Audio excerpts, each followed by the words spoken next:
even the bot farms have lost their way. In fact, sometimes even the same bot is conflicted. The analytics company Althea and researchers at Clemson have reportedly been tracking a pro-MAGA botnet that consists of hundreds of accounts. It looks like the main purpose of the net was to praise MAGAverse figures and create an echo chamber effect. This is what foreign intelligence influence operations do as well, as we've seen in recent years. NBC News actually has a really good piece on it. Even though they were found to occasionally veer off script, the net has been firmly in support of MAGA since 2024.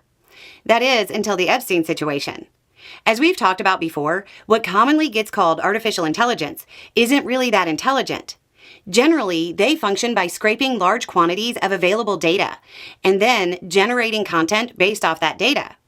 So if hypothetically speaking, a botnet was designed to mimic the attitude of genuine pro-Trump influencers, and those influencers had a breakdown in attitude cohesion and started expressing different opposing views, you might end up with a bot in the net saying, quote, "Retweet if you agree it's time to take a stand against mob mentality and support Pam Bondi. Hashtag no mob mentality.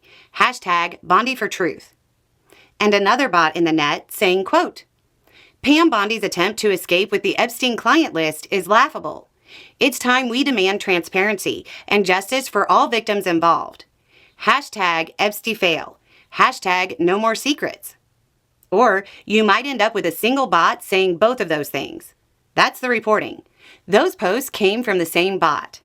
Another has taken to fueling the revolt in MAGA. Quote, "Retweet if you believe that Trump and his cronies are lying to the public and treating us like we're stupid. We won't be fooled by their game. Hashtag Trump lies.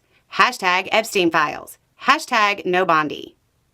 We've all seen these kind of botnets, and they're easy to spot when they're pushing commercial products most times. I'm sure you've seen the bots promoting books in the comments. However, when you have a political party that marches in lockstep, it's harder to discern which accounts are real and which are fake.